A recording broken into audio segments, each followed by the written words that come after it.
이제 오늘은 이제 새가족반 리더 훈련이거든요. 그래서 리더 훈련으로 모였는데 가장 먼저 이제 바라기는 이게 교재 한번 보시겠어요? 이제 유일한 구원자 예수 그리스도 이 교재인데 이 교재를 통해서 우리가 먼저 은혜를 받았으면 좋겠다 그런 마음이 좀 먼저 들고요. 그래서 이게 교재 하다 보면 공부를 이렇게 모이다 보면 이게 정보 지식 이렇게 막 습득하는 거에 또 몰두하다 보면 우리에게 은혜가 되지 않을 수가 있거든요. 그래서 먼저 이 말씀이 내 안에 잘 스며들고 우리의 삶에서 잘 통과하고 나면 새가족들에게 우리의 중심이 가기 때문에 그 사랑과 이제 섬김들이 흘러가거든요. 그래서 우리 한 분 한 분 안에 오늘 요 한 2시간 40-50분 정도 시간 동안 이 말씀이 우리 안에 잘 숨겨지기를 소망합니다.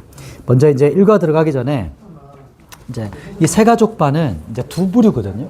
새가족을 맞이할 때 교회에서 보면 첫 번째가 이제 진짜 교회를 처음 오신 분들, 이제 교회라는 것을 처음 오시고 이제 처음 배우는 분들이 첫 번째고요.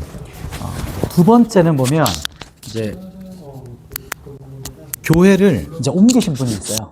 이게 두 가지가 핵심입니다. 뭐냐면 여러 가지 사유가 있어요. 이사도 있고 또 뭐 결혼이라든지 여러 가지 상황 때문에 교회를 옮길 때 이제 새가족반을 하거든요.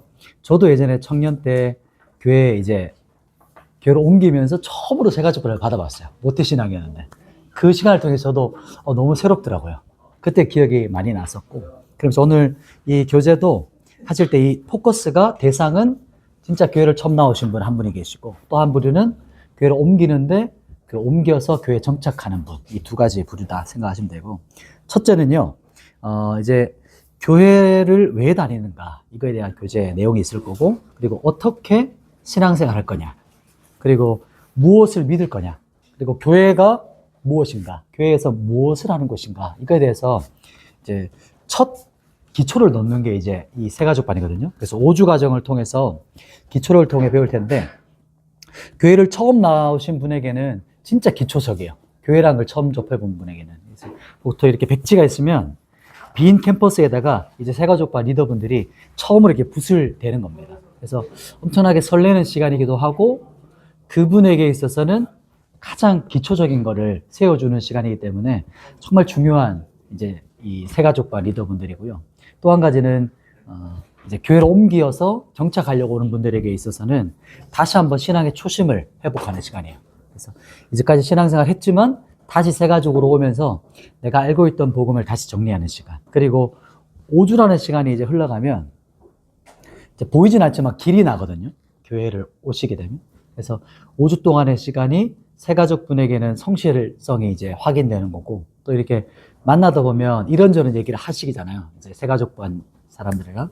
근데 그 시간을 통해서 서로가 이제 알아가면서 교회 정착하는 분에게 있어서는 5주 동안 내가 이 교회에 나를 맡길 수 있을까?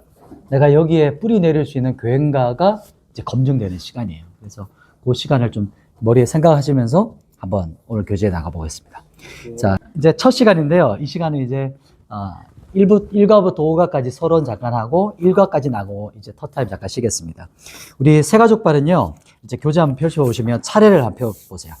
차례 보시면 5과로 구성되어 있거든요. 이제 5과인데 여기 짧게 한번 메모해 보시면 좋을 것 같습니다. 1과는 우리 같이 한번 읽어볼까요? 1과 시작.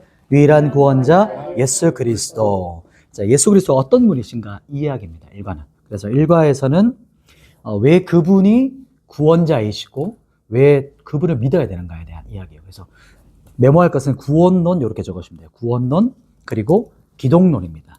그래서 이게 기독론이라고 하고요. 그리고 기독론은 보통 구원론과 연결됩니다. 이제 이게 교리 뼈대라고 하는 부분이 기독론, 구원론 이렇게 해요. 그 말을 풀어서 말하면 예수님이 왜 구원자가 되시나, 그리고 예수님은 어떤 분이신가, 이 이야기가 이제 교리로 이제 말할 때 그렇게 말을 합니다. 그래서 제가 추천드리고 싶은 책이 하나가 있는데 또 한번 메모를 제가 한번 적어드릴게요. 차마 신이 없다고 말하기 전에라는 책이 있어요. 이 책은 이제 필독서처럼 새가족반은 꼭 읽으시면 좋을 것 같아요. 차마 신이 없다고 말하기 전에. 지금 아마 우리 교회 중고등부도 이 책을 읽었어요. 그래서 아마 많은 책이 우리 말하기 전에라는 책인데요. 이 책은 박영덕 목사님이 쓰셨어요. 박영덕 목사님 쓰셨고, 출판사는 한국기독학생회 IBP에서 나온 책입니다. 그래서 이 책의 장점이 뭐냐면, 일단은 우리 얇아서 장점입니다. 얇고 쉬워요. 그래서 어떤 내용이냐면 변증선대에 쉽게 돼 있어요. 이게 궁금한 질문들이 엄청 많거든요. 그래서 궁금한 질문들을 적고 밑에다가 목사님이 짧게 자기가 이제 청년들이랑 대학생들이랑 또 믿지 않는 분이랑 상담하면서 했던 그 이야기들을 적어놨어요. 그래서 아주 쉽고요. 두 가지 버전이에요. 만화로 돼 있고 또 책도 돼 있어가지고 아마 우리 교회 중고등부 선생님이라든지 학생들도 많이 가지고 있을 거고 청년들에게도 좀 있을 겁니다. 그래서 사셔서 갖고 계시면 제일 좋고, 혹 안 되면 꼭 한 두세 번 정도를 읽어보면 좋아요. 왜냐하면 새가족판 특성상 금방 우리가 하다가도 이렇게 쭉 강의처럼 진행되는 게 아니고 이렇게 질의응답이잖아요. 이렇게 얘기하다 보면 질문이 있거든요. 그러면 그 질문을 할 때 그 질문을 이렇게 묵살해버리면 뭔가 이 성도분이 잘할 수 있는 그 나무로 보면 순 같은 거 있잖아요. 그게 생장점인데 그걸 이렇게 떼버리는 게 돼요. 그래서 질문이 있을 때 그 많은 질문들이 의심이랑 회의가 중간에 섞여 있어요. 이게 맞나? 이런 왔다 갔다 하는 부분들을 우리가 그 질문에 시원한 답을 한번 주고 나면, 혹 본인이 그 답을 찾고 나면 쑥 자라게 돼요. 그분이. 그래서 이 부분들이 참 좋은 부분이고, 그 책에 많이 도움이 될 거고요, 이 책이. 그래서 우리가 먼저 이런 참고도서가 저희가 참고할 만한 도서에 아니면은 학습 요거를 우리가 먼저 읽고요. 나중에 제가 몇 가더라? 참고를 하고 이제 요때 한번 미션으로 이때 추천 도서로 해주시면 돼요. 그분에게도. 맞아요. 실제로 그 책이라는 것. 이것도 같이 사놔야 되겠네. 그분에게. 교회에서 좀 있긴 하지만 중고등부는 이거 다 읽은 거 알고 있는데. 알고 계시구나. 그래서 너무 쉬워가지고 읽으시면 재밌을 거예요. 평소에 우리가 궁금하던 것들도 많이 적혀 있어요. 그래서 재밌을 거고, 왜냐하면 우리가 많이 이 답들을 가지고 있으면 좀 여유가 있거든요. 이렇게 질문했을 때 카테고리가 있기 때문에 그 질문들에, 그러면은 또 이렇게 답을 또 가지고 계셨을 때 그분에게 많이 도움이 될 수 있고, 그리고 결국에는 여기서 다 할 수는 없어요. 본인이 신앙을 찾아가시고 성경 일도로 우리가 가이드를 해주시는 거기 때문에 그런 것들을 좀 기억하시면 좋을 것 같습니다. 자, 1과는 그런 내용이고요. 그리고 2과 부분에서는 믿음이란 무엇인가거든요. 2과는 믿음이란 무엇인가? 즉, 교회에서 제일 많이 쓰는 단어가 뭘까요? 믿음이거든요. 근데 이 믿음이라고 하는데 정작 그 뜻이 뭔지가 다 달라요, 우리가. 그런 부분이 있어요. 그래서 무엇을 믿는가, 이게 중요하거든요. 그래서 보통 교회에서 무엇을 믿는가, 그리고 누구를 믿는가예요. 그래서 대상과 내용입니다. 믿음이라고 하면. 메모할 것은 대상, 내용. 대상이라는 것은 예수님을 믿는 거고, 예수님이 행하신 것을 믿는다. 이게 두 가지 핵심이죠. 믿음이라고 하면 우리가 예수님을 믿는 거고, 예수님께서 어떤 일을 행하셨는가, 그것을 믿는다라는 게 이제 이과의 핵심 키워드고요. 그리고 제가 하나 추천드리고 싶은 책이 뭐냐면, 이게 조금 옛날 책이에요. 기독교의 기본 진리라는 책이거든요. 이게 오랫동안 스터디셀러처럼, 이 책은 이제 예수님이 어떤 분이신지랑 예수님이 어떤 일을 행하셨는지를 이제 책에 나와요. 그래서 제가 다 설명할 수 없는 것들이 이 책에 많이 도움이 될 겁니다. 그래서 예수님 비슷하네요, 그런 내용이. 어떤가요? 1과랑 그렇죠. 1과 2과에 연결된 책이에요, 이 책이. 그래서 아마 많이 도움이 되실 거고, 이 책 보시면은 존 스톡트라는 분이신데 참 좋아요, 이 책이. 그래서 예수님께서 어떤 분이시고 예수님 어떤 일을 행하셨는가, 이 이야기가 있기 때문에 오늘 이 짧은 강의를 통해서 다 이야기할 수 없는 부분들은 이제 우리 그 리더분들이 개인적으로 이렇게 책도 보시고 성경도 보시면서 정리해 가시면 나중에 우리 안에 이게 수원이 가득 차 있으면 이렇게 한 잔씩 딱 이렇게 드리면 되거든요. 그런 것들이 아주 여유가 있으실 겁니다. 자, 그래서 2과는 예수님 어떤 분인가, 그리고 믿음이 어떻게 연결되는가, 이 부분이 2과고요. 3과는요, 이제 어떻게 하면 신앙생활 할 수 있나, 잘할 수 있나. 이거는 how to에 대한 거예요. 그러면 어떻게 할 거냐. 그러니까 실제적인 지침인 거죠. 실행. 적용적인 거예요. 그래서 신앙생활을 어떻게 할 것인가, 이제 실행적인 부분을 얘기할 텐데, 근데 여기서 보면 이제 우리 한 분 한 분이 다 인도하실 거니까 여기서 인도자들의 영향이 가장 많이 이제 여기서 들어가요. 이게 장점이기도 하고 단점이기도 해요. 왜냐하면 신앙생활하는 우리가 배경이 다 다르잖아요. 우리가 다 다른 생각을 가지고 있기 때문에 다양하기 때문에 이게 우리의 어떤 신앙생활이 장점으로 들어가기도 하지만 혹은 우리가 내 경험으로 나눌 때는 단점이 될 수가 있어요. 그래서 이 부분에서 우리가 하나 기억해야 될 게 뭐냐면 내가 느꼈고 내가 경험했던 것보다 오히려 우리가 더 기반해 둬야 되는 것은 그러니까 성경에서 말하는 신앙생활이 뭔가 그리고 아주 기반되는 것을 먼저 기초적으로 놓으시고 이렇게 설명을 해주면 좋다. 그리고 그 위에다가 우리의 어떤 신앙생활의 어떤 경험들 나누시면 좋고요. 그래서 혹 그럴 때가 있어요. 내가 아직 이게 잘 안 되는 부분이 있잖아요. 근데 그 부분들도 나눠주셔야 돼요. 제가 거짓말하는 게 아니라 뭐냐면 신앙의 방향성을 제시해 주셔야 됩니다. 그래서 새가족반 때 첫 기초석이라 했잖아요. 첫 이제 이렇게 돌을 놓는 거기 때문에 신앙생활의 방향성을 정확하게 제시해 주는 게 중요해요. 그래서 내가 혹 살면서 신앙생활하면서 내가 혹시 타협했거나 변질되지 않는 것을 정확하게 제시해 줘야 된다. 이게 삼가에서 우리가 이렇게 기억해야 될 부분이고요. 그리고 사과는요, 성경은 하나님의 말씀이다라는 이제 제목입니다. 사과는 성경은 이제 기독교에 있어서 집의 터예요. 터. 그러니까 기초입니다. 그래서 성경을 기초가 사라지면 집을 지을 수 없잖아요. 그런 것처럼 성경이라는 게 진짜 우리에게는 그 어떤 것보다 중요합니다. 그래서 기독교가 성경이 하나님의 말씀이 아니다라고 하면 기독교 자체가 흔들려요. 그래서 이 부분에 있어서 이제 성경 오늘 사가에서 우리가 핵심적으로 나눌 거는 성경 무호에 대해서 나눌 겁니다. 성경 무호. 그리고 성경 유기적 영감설이라고 하거든요.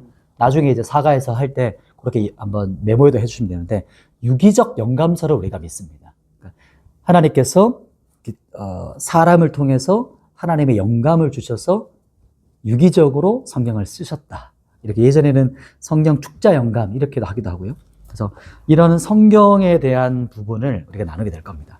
그래서 가장 중요하다. 그러나 이제 분량이 너무 많거든요. 그래서 성경이 어떤 것인가는 그냥 뼈대만 짧게 얘기할 거예요.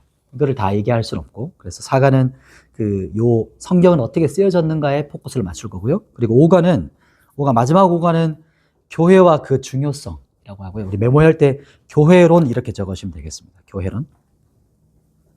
교회론.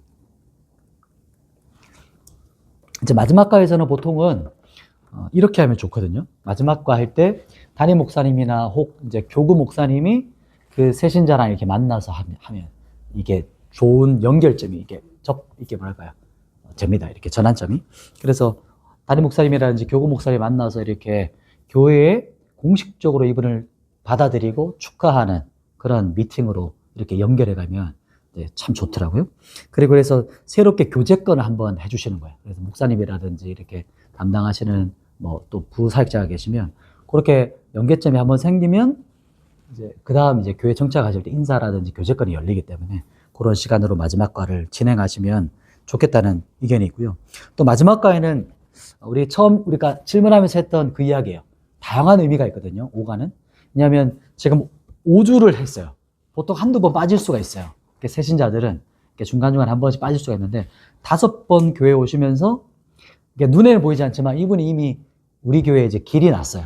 오게 되는. 또 예배에 대한 것을 참석하시고 알게 모르게 이제 새가족과 1대1로 하시거나 2대1로 하시면 교제권이 형성된 거거든요. 서로 상황도 나눴고 이제 빠질 때도 서로 연락하기 때문에 오늘은 무슨 일이 있어요. 이렇게 서로 배경을 알기 때문에 이제 어느 정도 우리 교회에 이분도 이제 정착하고자 하는 마음이 있으실 거예요. 5주를 참석했다면.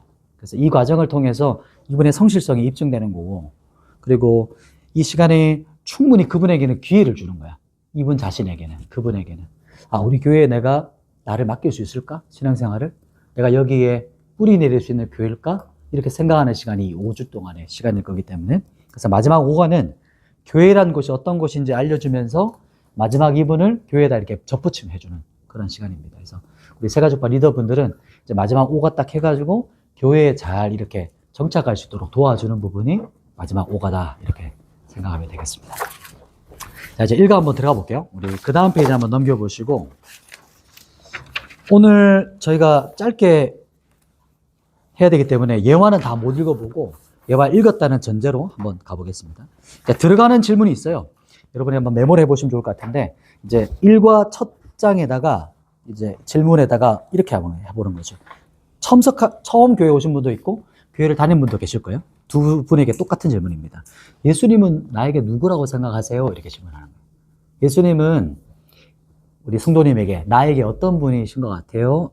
누구라고 생각하세요? 이렇게 질문하시면 돼요. 그래서 예수님이 누구라고 생각하는지 그리고 나에게 어떤 분인지 이게 두 가지가 같이 포함되는 질문입니다. 그렇게 질문을 하시면 이제 이분이 예수님은 나에게 어떤 분이지? 혹은 교회를 안 다니신 분에게는 예수님에 대한 자기의 생각이 있거든요. 예수님이 이런 분이야. 그런 부분들을 한번 아이스 브레이킹처럼 한번 질문 던지고 자, 오늘 일과 유일한 구원자 예수 그리스도에 대한 관대 우리 한번 들어가기 전에 이야기가 있거든요. 이야기를 한번 읽어 주시겠어요? 이렇게 말하시면서 이렇게 한 단락 읽어 달라 해도 되고요. 우리가 두세 사람이 있을 때는 한 단락 읽으시고 그 다음 페이지는 우리 이 성도분이 한번 읽어 주시겠어요? 이렇게 하셔도 좋아요. 왜냐면은 듣고만 있으면 집중력이 떨어지거든요. 그래서 서로가 이제 성경 읽을 때는 항상 같이 읽으시고 그리고 예화라든지 어렵지 않은 글 같은 경우는 이제 읽어달라고 이렇게 표현해 주시면 좋을 것 같아요. 자, 이걸 읽었다가 치겠습니다. 그리고 자, 11페이지로 넘어가 보면 이 예화가 이제 다시 떠난 탕자거든요.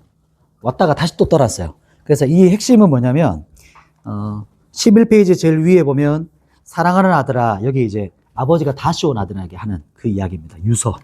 다시 왔더니 열심히 돈 벌러 갔다가 왔는데 아빠가 그 사이에 죽었어요.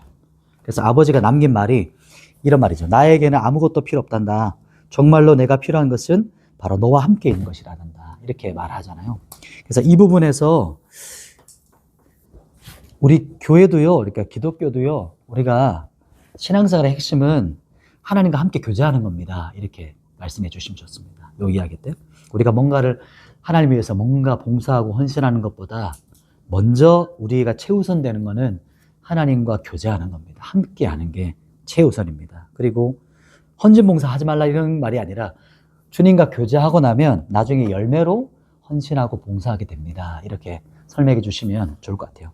교회로 옮긴 분들에게 있어서는 조금 헌신 봉사가 부담스러울 수 있거든요. 그리고 지금 요즘 시대 자체가 헌신 봉사 이것을 먼저 말하면 이렇게 조금 거부감을 느낄 수 있는 시대이기 때문에 그러나 우선순위는 명확하게 이렇게 한번 짚어주는 거죠. 그래서 신앙생활의 가장 핵심은 하나님과 함께 교제하는 겁니다. 이렇게 말해주고 그다음에 이제 그 이야기 요 예화 설명까지도 넘어가시면 되겠습니다. 자, 이제 12페이지 넘어가 볼게요. 자, 12페이지에 우리 한번 1번 같이 한번 읽어볼까요? 시작. 예수님은 하나님이 보내신 유일한 구원자이십니다. 자, 이렇게 말하는데 첫 번째 예수님께서 증언하신 이야기, 예수님께서 본인이 이렇게 말씀하셨어요 라고 말하고 같이 한번 읽어볼까요? 하고 나서는 성경 말씀을 처음 보는 분에게는 이렇게 알려주셔야 돼요. 이렇게 따옴표 있는 부분이 있죠. 이 부분을 저랑 같이 한번 읽고 뒤에 요한복음 14장 6절 아멘 이렇게 마지막 보통 저희는 이렇게 합니다. 이렇게 설명까지 해주시면 이제 좋을 것 같습니다. 자, 우리 그렇게 해볼까요? 예수께서 이 부분 따옴표 있는 부분을 같이 한번 읽어보겠습니다. 시작. 예수께서 이르시되 내가 곧 길이요 진리요 생명이니 나로 말미암지 않고는 아버지께로 올 자가 없느니라. 요한복음 14장 6절 말씀. 아멘. 그래서 요게 처음 오신 분은 이게 뭔지 몰라요. 점인데 그래서 14장 6절 이렇게 읽으시면 됩니다. 이렇게 알려주시면 되고 그리고 우리 성경이 조금 고우거든요. 그래서 저희는 익숙하기 때문에 빨리 읽는데 처음 오신 분은 조금 천천히 읽어주시면 좋아요. 처음 오신 분들에게는. 자, 이렇게 하고요. 그리고 예수님께서 첫 번째 자기 자신을 길이라고 하셨어요. 이렇게 말을 풀어서 말씀해 주시고 예수님 말이 유일한 길이라는 말씀이십니다. 이렇게 말씀해 주시면 됩니다. 예수님이 그 길, 그래서 예수님만 길이다. 이 길이라는 게 뭐냐면요. 예수님이 하나님 아버지께 우리가 나아갈 수 있는 길을 내주셨다는 건데 그 길을 십자가에서 내주셨어요. 이렇게 설명하시면 좋고요. 저는 이거 세가족파 할 때 이면지를 보통 이렇게 한 장씩 하거든요. 그래서 이 부분에서 보면 이렇게 설명했어요. 메모하실 수 있는 분은 메모하시면 좋아요. 예전에 그 내비게이터에서 나온 건데 이제 여기 사람입니다. 여기 하나님입니다.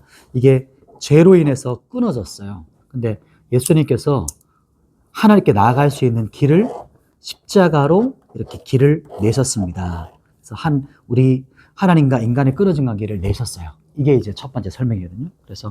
그래서 예수님이 하나님께 나아가는 우리의 길이 되신다. 이렇게 말씀하십니다. 자, 요거는 이렇게 설명하고 넘어가면 되는데 우리 리더분들은 이렇게 좀 알고 있으면 좋을 것 같아요. 메모 한번 해보시면 좋겠는데 세 가지입니다. 세 가지. 그 길을 내신 것이 세 가지가 의미가 있어요. 어떤 길이냐면요. 제가 한번 적어드릴게요. 첫 번째는 하나님께서 이게 이 세타는 데우스의 줄임입니다. 그래서 하나님께서 인간에게 가는 길을 내어주셨어요. 그리고 이것은 두 번째는 소통이죠. 사람과 사람을 소통할 수 있도록 막힌 담을 허셨다는 거죠. 마지막은 사람이 하나님께 갈 수 있는 길을 여셨다. 이렇게 글로 이렇게 적으셔도 좋을 것 같습니다. 짧게 제가 한마디씩만 덧붙여서 설명을 드리자면 우리가 하나님께 갈 수 있는 길을 여셨다는 것은 하나님께서 우리 인간에게 오시는 길을 여셨다는 것은 가로막힌 이 죄악 있잖아요. 제가 금방 그림 그렸던 죄악을 주님께서 십자가로 뛰어넘는 길을 여셨다. 두 번째, 인간과 인간 사이.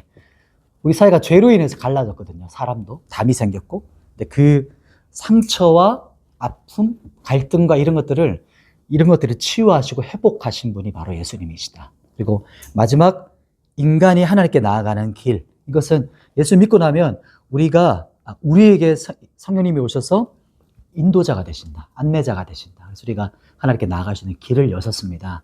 이렇게 이 세 가지 카테고리는 이제 상황들을 보시면 요거 설명하면 좋을지 이분에게 할지 말지는 스스로 선택하시면 돼요. 그래서 이 부분은 리더분들은 알고 계시면 되겠어요. 그래서 길이 되십니다. 두 번째는 예수님께서 본인이 진리라고 하셨어요. 이렇게 말씀합니다. 그래서 진리라는 게 뭐냐면 변하지 않는 겁니다. 세상이 변하고 문화 상황이 다 변하지만 진리는 변하지 않는 거죠. 기준입니다. 기준. 이렇게 짧게 설명하시면 되고요. 그래서 성경을 기준이라고 하고 캐논이라고 말합니다. 예수님이 우리의 영원히 변치 않는 진리가 되십니다. 이거는 메모 한번 해주세요. 성경 구절 히브리서 13장 8절입니다. 히 13장 8절 이렇게 말씀합니다. 예수 그리스도는 어제나 오늘이나 영원토록 동일하시니라 이렇게 말씀합니다. 그래서 예수님이 동일하신 진리이시다. 변치 않는다. 그래서 진리가 되십니다. 또 예수님께서 세 번째 생명 되신다고 말씀하셨습니다. 그래서 이 부분에 대해서는 이제 요거랑 비슷한 거죠. 아까 이제 첫 그림 그렸던 거. 예수님께서 이 십자가로 우리가 하나님께 나아갈 수 있는 길을 여셨고 예수님을 믿는 자에게 영원한 생명을 주셨습니다. 이렇게 짧게 한마디 해주시면 됩니다. 왜냐하면 뒷부분에 있기 때문에 너무 길면 30분이 넘어가거든요. 보통은 새가죽반은 30분에서 20분에서 30분 사이가 적당해요. 너무 짧으면 이게 뭔가 무게가 좀 떨어질 수도 있거든요. 너무 짧게만 하면. 그래서 20분에서 30분 안으로 하시면 되겠습니다. 그래서 생명이 되십니다. 라고 하고 이제 1, 2, 3번 길, 진리, 생명을 마지막 정리하면서 예수님께서 십자가에 죽으시고 부활하셨습니다. 그래서 우리 기독교는요, 죽음이 끝이 아니라 영생을 얻게 하시려고 예수님께서 우리에게 생명을 주신 겁니다. 이렇게 설명해 주시고, 우리 성도님이라고 표현하면 좋을까? 어떻게 표현하면 좋을까요? 성도님, 우리 기독교랑 종교가 다른 게 뭐냐면, 종교는 도덕을 지키는 거고 선악을 지키는 거를 말하지만, 기독교는 생명이고 부활의 기쁨이 있는 게 기독교입니다. 이렇게 딱 구분점을. 종교는 도덕, 그리고 선악을 지키는 것을 강조해요. 우리의 행위를 강조한다는 거죠. 쉽게 말하면 종교는. 그러나 기독교는 생명이고 부활의 기쁨이 있습니다. 이렇게 말하면 됩니다. 마지막 생명이란 말, 생명. 생명과 부활의 기쁨. 부활의 기쁨이 있습니다. 이렇게 또 예수님께서 증언하신 걸 말씀해 주시고, 그리고 두 번째는 베드로가 이렇게 증언했습니다. 라고 하고, 또 같이 한번 읽어볼까요? 이렇게 말씀하시면 되겠죠. 그래서 성경은 거의 대부분 빠지지 말고 같이 읽으시면 좋아요. 성경 말씀은 자체가 힘이 있기 때문에 읽으실 때 감동이 오거든요. 그래서 그 말씀을 기억하시고, 우리 한번 같이 읽겠습니다. 시작. 다른 이로서는 구원을 받을 수 없나니 천하 사람 중에 구원을 받을 만한 다른 이름을 우리에게 주신 일이 없습니다. 사도행전 4장 12절 말씀. 아멘. 네, 이렇게 보시면 우리 4대 성자가 있잖아요 하면 아시거든요. 공자, 그리고 석가, 그리고 소크라테스, 그리고 예수님이죠. 이렇게 다 알고 계세요. 근데 예수님이 진짜 성인일까요? 성자실까요? 이렇게 물으면 뭔가 아니라는 뉘앙스가 되겠죠. 왜냐하면 예수님은 자기 자신을 하나님의 아들이라고 하셨거든요. 예수님은 성자가 아니세요. 예수님께서는 자신을 구원자라고 하셨고 메시아라고 하셨거든요. 예수님은 셋 중에 하나입니다. 이렇게 말씀하시고, 요거는 제가 적어 드릴게요. 여러분 메모 한번 해 놓으시고, 요거는 그 기독교 변증가 중에 정말 유명한 분이 계신데 C.S. 루이스라는 분이 계세요. 예를 들 때 이렇게 말씀하셨어요. 예수님께서 자신을 하나님의 아들이라고 하셨거든요. 그것은 세 가지 중에 한 가지입니다. 뭐냐면 예수님은 거짓말쟁이란 말은 사기꾼이죠.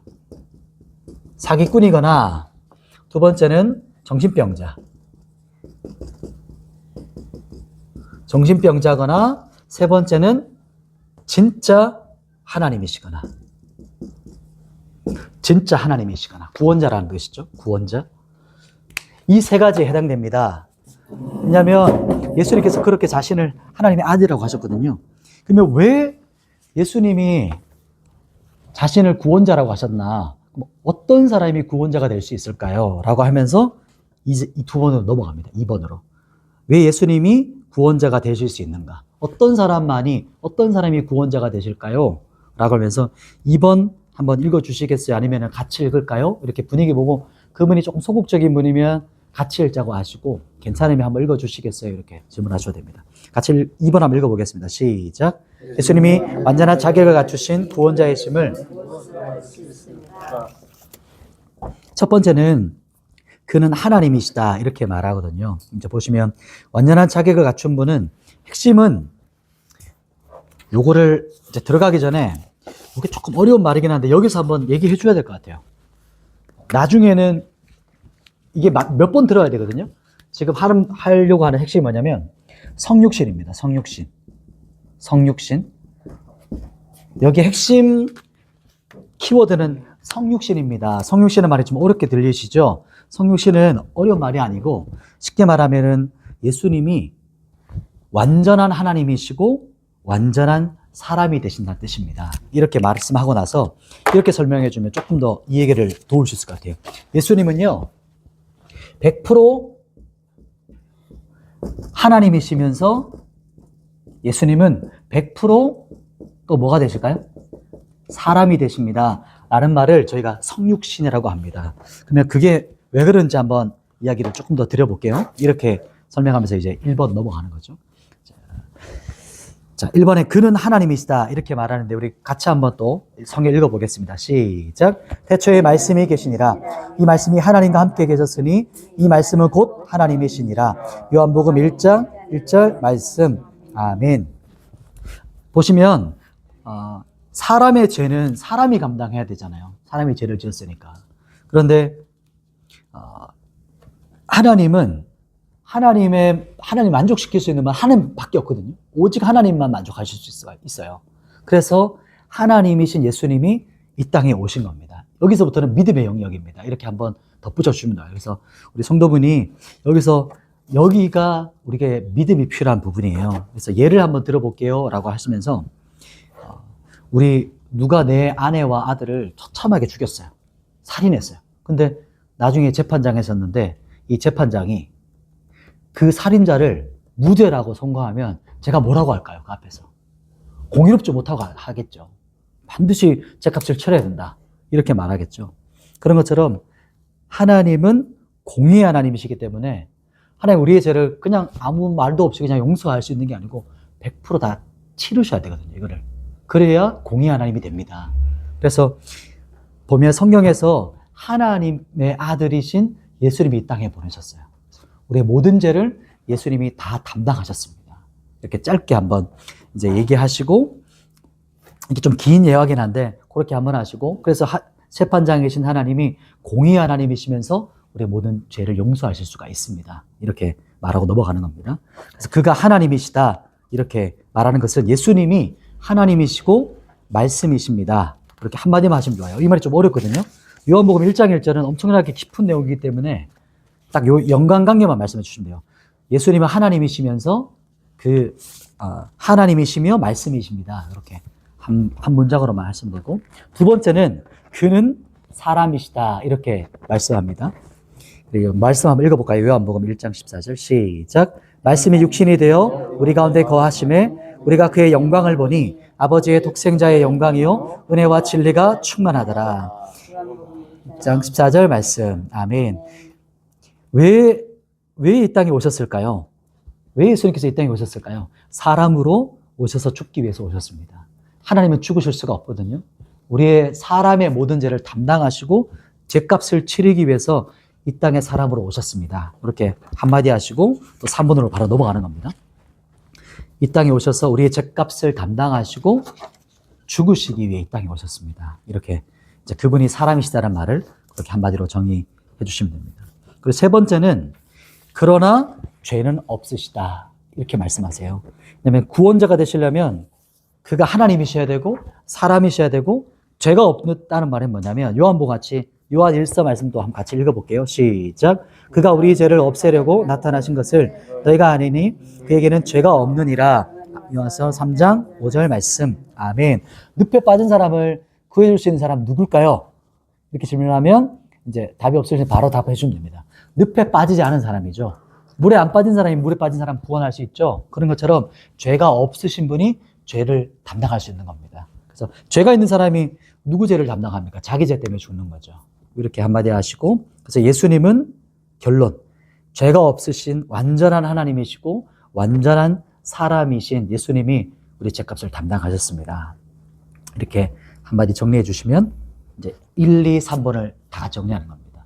이제 성육신의 핵심 포인트죠. 100% 하나님이시면서 100% 인간으로 오셔서 우리의 모든 죄를 담당하셨습니다.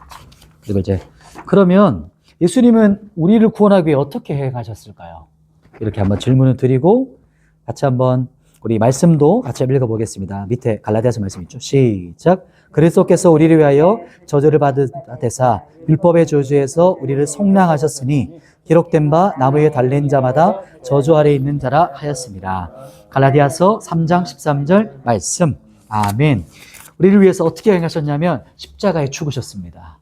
첫 번째 이제 말씀할 때 십자가에 죽으셨습니다. 우리 죄를 대신해서 대속제물 되셨습니다. 좀 어렵죠? 대속제물이란 말은 속죄, 속량이란 말인데 우리 죄값을 치렀단 말입니다. 이때는 노예시장에서 썼던 말이거든요. 라고 하면서 속량이란 말은 노예를 값을 주고 샀다는 뜻입니다. 그 당시 말은요. 노예를 값을 주고 샀다. 속죄, 속량. 돈 주고 샀다 이런 말이죠. 값을 주고 샀다. 그래서 예수님께서 십자가에 죽으실 때 외치셨던 그 한마디가 뭐냐면 다 이루었다 이렇게 말씀하셨어요. 그 다 이루었다가 여기서 말하는 속죄, 속량하셨다는 뜻입니다. 우리의 죄값을 다 치렀다. 그리고 값을 치렀다, 완성했다. 이렇게 말씀하시고 예수님께서 십자가에 죽으셨습니다. 그래서 이 예수님께서 행하신 이것을 우리가 믿으면 오직 믿음으로 우리가 구원을 받게 됩니다. 그래서 이제부터 한마디씩 이제 구원에 대한 이야기를 이제 한마디씩 해주시는 겁니다. 그래서 예수님을 믿으면 구원받습니다.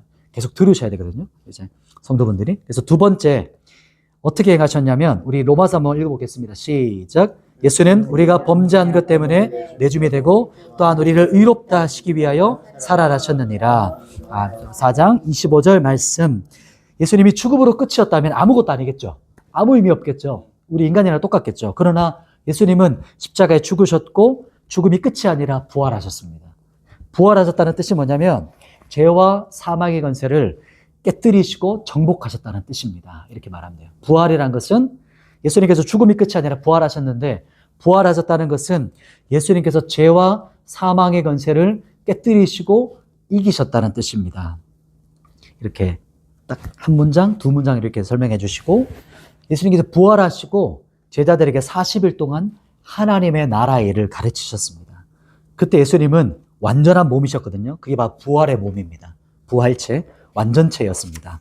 그리고 세 번째, 우리 마가복음 말씀을 보겠습니다. 시작. 주 예수께서 말씀을 마치신 후에 하늘로 올려지사 하나님 우편에 앉으시니라. 아멘. 19절 말씀. 아멘. 예수님께서 죽으시고 부활하시고 나서 하늘로 올라가셨다는 뜻입니다. 승천하셨다. 이게 말이 좀 어려운데 승천, 하늘로 올라가셨다. 이렇게 말하거든요. 그래서 예수님께서 올라가시고 어떻게 하셨냐면 성령님을 보내주셨어요. 이렇게 첫 번째 말하는 거죠. 예수님께서 하늘로 올라가시고 성령님을 보내주셨는데 그 성령님은 지금 내 안에 믿는 자 안에 우리와 함께 하시는 분이 바로 성령 하나님이십니다. 라고 하시면서 성령을 보내주심에다가 옆에다가 우리 리더분도 적으시고 우리 그 성도분들에도 나중에 그렇게 말씀해 주세요. 내주하심 이렇게 적으시면 됩니다. 내주하심. 이 말은 나중에도 자주 할 거기 때문에 이런 기본적인 기독교 교리 핵심적인 단어들은 해주면 좋아요. 내주하심. 그래서 내주하심은 내 안에 계심. 이거를 성경에서는 임마누엘이라고 표현하죠. 예수님의 이름의 뜻이었죠. 하나님이 우리와 함께 하신다. 임마누엘. 그래서 예수님이 성령 하나님을 보내주셨다. 성천하시고 그 이야기를 하는 겁니다. 그리고 두 번째는 중보해 주십니다. 중보 기도해 주십니다. 이 말이 뭐냐면요. 예수님께서 하나님 아버지께 우리를 변호해 주세요. 변호사 우리가 잘 알고 있으니까 단어를 예수님께서 하나님 아버지 옆에서 우리를 변호해 주시는 분이십니다. 이것이 우리가 기도할 때 우리의 기도를 완성해 주시는 분이 예수님이세요. 이렇게 조금 더 풀어서 설명해 주시면 좋습니다. 기도를 완성해 주신다. 하나님 아버지께 변호해 주신다. 그리고 1번, 2번을 포함하는 예화가 한 가지 짧게 있는데 이거를 기억해 줬다가 얘기해 주시면 좋을 것 같아요. 우리 인생의 걸음을 나중에 천국 가서 보셨는데 인생의 걸음에 2발자국이 계속 있었답니다. 그런데 내가 진짜 힘들 때 발자국이 한 개밖에 없었대요. 그래서 하나님께 물었답니다. 왜 제가 그렇게 힘들 때 왜 발자국이 저 혼자 두셨습니까? 라고 했더니 하나님 뭐라고 하셨을까요? 잘 아시죠? 내가 그때 널 업고 갔다. 이렇게 했던 그 예와 그런 것처럼 하나님이 우리와 함께 계시고 우리가 힘들 때 우리를 변호하시고 우리를 인도하시는 분이세요. 업고 가시는 분입니다. 이렇게 하시면서 내주하심, 중보기도로 우리를 완성해 주시고 아버지께 이끌어 주시는 것 요거를 짧게 한번 얘기해 주셔도 되고 다른 거 있으시면 또 적용하시면 됩니다. 세 번째가 승천하시고 나서 재림을 준비하심인데 뭐냐면 쉽게 말하면 승천하신 그대로 다시 오신다고 하셨습니다. 하늘로 올라가신 그대로 예수님께서 다시 오신다고 말씀하셨습니다. 약속하셨어요. 그게 마라나타 주님 다시 오십시오. 어서 오십시오. 라고 하는 말입니다. 이 부분은 교회 다닌 분에게는 조금 익숙할 수 있는데 처음 오신 분은 잘 모를 수 있거든요. 그래서 이 정도만 하시면 돼요. 예수님께서 이 땅에 다시 오십니다. 우리는 그걸 소망하고 기다리는 겁니다. 이렇게 짧게 한 문장으로 해주시면 됩니다. 그리고 4과 넘어갈 텐데 우리 같이 한번 읽어볼까요? 이렇게 해서 그 다음 과로 넘어가는 그런 포인트입니다. 4가 같이 읽겠습니다. 시작. 예수 그리스도를 믿는 자에게 주시는 하나님의 선물은 무엇입니까? 예수님을 믿으면 보시면 하나님 선물을 주세요. 이 선물이 누구에게 주실까요? 보면 믿는 자에게 주세요. 믿는 자.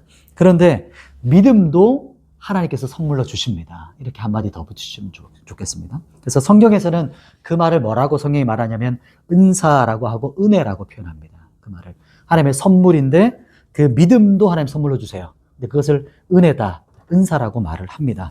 그러고 나서 하나님 그 선물이 뭘까요? 첫 번째는 집안의 구원입니다. 라고 하고 같이 한번 읽어볼까요? 시작. 주 예수를 믿으라. 그리하면 너와 내 집이 구원을 받으리라.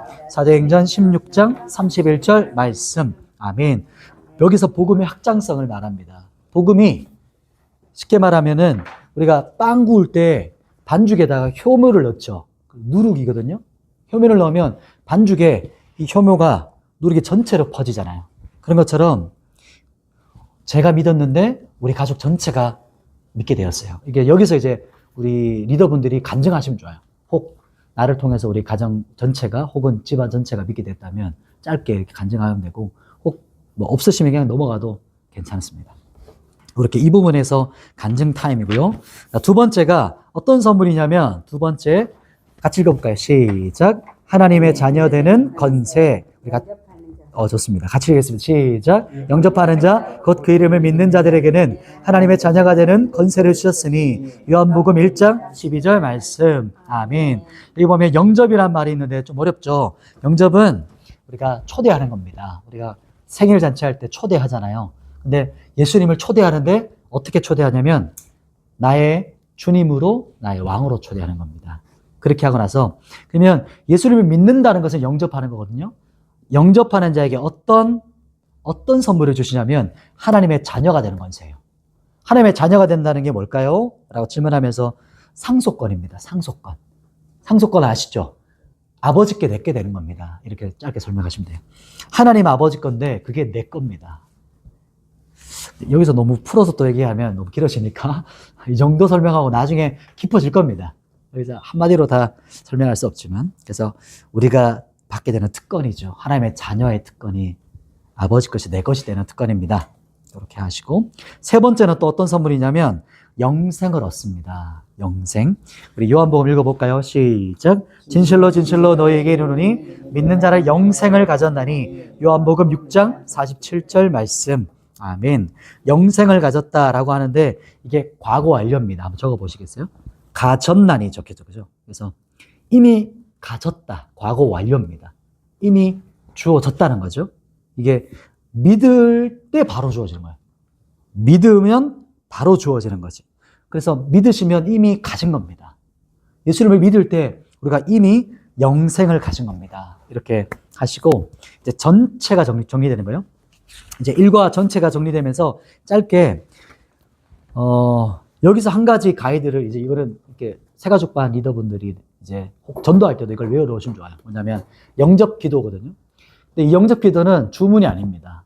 그래서 성령의 인도하심을 좀 따라가셔야 돼요. 그래서 일관화되면 안 돼요. 그래서 그러나 핵심 포인트들이 있어요. 영접 기도에. 그것만 제가 한번 읽어드릴게요. 말씀드릴게요. 첫 번째 영접 기도에 있어서는 첫 번째 들어가야 될 것은 감사의 고백입니다. 감사의 고백. 하나님께 대한 감사 고백이요. 하나님 감사합니다. 이렇게 하는 말로 이제 시작하면서 하나님을 부르는 거죠. 하나님 아버지를 부르는 겁니다. 하나님 아버지. 감사의 고백. 감사. 하나님께 감사. 그리고 두 번째 들어가는 것은 죄인됨을 고백하는 겁니다. 죄인됨. 내가 죄인됨을 시인하고 고백해요. 그래서 영접 기도할 때 보통은 한 문장씩 우리가 하고 한번 따라해 보시겠어요? 이렇게 하거든요. 그래서 이때 그냥 문장 읽는 것처럼 하면 너무 이게 주문처럼 돼요. 그래서 우리 리더분들이 하나님께 진짜 기도하는 것처럼 짧게 한 문장씩 혹은 한 문단씩 혹은 한 단어도 괜찮아요. 오히려 그렇게 진행하시면 좋아요. 그리고 죄인데 하나님, 제가 하나님 앞에 죄인인 것을 고백합니다. 제가 죄인인 것을 시인합니다. 제가 죄인인 거 아시죠? 이렇게 편한 말로 돌려서 하셔도 됩니다. 그리고 세 번째는 이거는 예수 그리스도를 줄임합니다. 예수 그리스도의 십자가의 죽으심, 그리고 예수님께서 내 죄를 대신해 십자가에 죽으신 것을 제가 믿습니다. 이런 식으로 고백하는 거예요. 그리고 예수님께서 내 죄를 대신해서 저의 죄를 꼭 속죄란 말을 안 넣어도 됩니다. 이게 짧게 표현한 거예요. 내 죄를 용서하신 것을 믿어요. 저의 죄가 깨끗하게 씻긴 걸 제가 믿습니다. 이렇게 고백하는 거죠. 그리고 예수님께서 십자가에 죽으시고 부활하심을 제가 믿습니다. 부활이란 말이 좀 어려우면 다시 사신 것을 믿습니다. 예수님이 다시 사신 것을 제가 믿습니다. 라고 고백하시고요. 그리고 네 번째는 예수 그리스도를 믿음과, 왜냐하면 고백했다고 해서 다 믿어지는 건 아니거든요. 사람이 그냥 말했다고 되는 게 아니에요. 그래서 하나님 제가 믿습니다라고도 표현하고 어떤 분에게는 믿음이 아직 없어요. 그러면 하나님 제가 예수를 믿고 싶어요. 제가 믿기를 원합니다. 믿음을 주세요. 이렇게 고백하셔도 좋아요. 일관화되지 않습니다. 그리고 나서 다섯 번째는 예수님 제가 주님을 믿고 싶어요. 그리고 나서 연결되는 거죠. 예수님을 제 마음에, 이때 영접입니다. 영접. 제 마음에 영접합니다라고 표현해도 되는데 교회를 처음 오신 분에게는 영접이라는 말이 좀 거북할 수 있고 어려워요. 그러면 예수님 제 마음에 초대합니다. 제 마음에 들어와 주세요. 이렇게 말하는 거죠. 제 마음에 초대. 예수님을 내 마음에 초대하는데요. 이때 정확하게 또 표현해야 될 부분이 뭐냐면 예수님을 나의 어떤 분으로 초대하는 걸까요? 나의 왕이십니다. 왕으로 초대합니다. 나의 주인으로 주님 초대합니다. 이렇게 고백하는 게 필요해요. 나의 주인이십니다. 왕이십니다. 그리고 주님은 나의 구원자가 되십니다. 이렇게 반복해서 말씀하셔도 좋습니다. 왜냐하면 기도 중에 또 하나님께서 역사하실 수가 있거든요. 그래서 그 부분을 믿음으로 하시고요. 그리고 마지막 이제 6번째는 마지막 감사로 이제 고백을 결단하는 겁니다. 그리고 이제 믿음이 주어졌어요. 그리고 믿음이 생긴 분에게는 이렇게 이끌어가는 겁니다. 이제 제 인생을 이끌어 달라고 고백하시면 돼요. 이끌어 주십시오. 즉 하나님 저의 인생에 인도자 되어주세요. 저를 이끌어 주세요. 라고 고백하고 위탁하는 기도까지 이렇게 진행하시면 좋습니다. 그래서 이 부분이 참 예민해요. 왜냐하면 영접 기도는 인위적으로 할 때 부작용이 있거든요, 오히려. 왜냐하면 이게 나는 영접 기도 했으니까 구원받았어. 썬데이 크리스찬일 수가 있어요. 그러나 그렇지가 않다. 이제 영접 기도 하시기 전에도 하고 나서도 이렇게 설명해 주시면 좋아요. 우리 성도님이 마음 전심으로 고백하고 하나님께서 은혜를 주시면 진짜 우리 가운데 믿음이 생깁니다. 그때는 진짜 믿음이 있는 겁니다. 그래서 한 번으로 보통 안 끝나고 계속해서 어떤 감동이 있을 때마다 같이 또 한번 기도할까요? 이렇게 이끌어 가시면 5주 동안 그렇게 이끌어 가시면 좋을 것 같습니다. 마지막 이제 미션. 이제 성도분에게 미션 주는 게 뭐냐면 이번 주 과제 있죠. 그래서 매일 요한복음 1장 읽기 한 장씩. 그리고 교회로 오랫동안 다녀온 분에게는 어떻게 또 도전하시냐면 한 장에서 한 3장 정도까지도 추천하셔도 좋아요. 그리고 진짜 믿음이 보니까 이제 견고하다. 그러면 큐티까지도 이렇게 해줄 수 있게 됩니다. 그건 아마 2과에서 제가 아마 결단하는 시간이 있거든요. 어디냐면 그거는 3과네요. 3과에서 결단하는 시간을 가질 거기 때문에 그래서 이때 하셔도 되고 1과 처음이니까 성경 읽기 정도만 이렇게 추천해 주시고 꼭 하루에 한 장씩 이상씩은 꼭 성경 읽어보시면 좋겠어요. 이렇게 도전해 주시고 동기부여 해 주시고 그리고 이 성경이 좀 어려우니까 처음 다니신 분에게는 현대어 성경이라든지 아니면 세번역 그런 것도 읽어도 좋습니다. 이렇게 추천해 주셔도 좋습니다. 자, 우리 서론과 일과는 여기까지 하고 마치도록 하겠습니다. 잠깐 쉬겠습니다.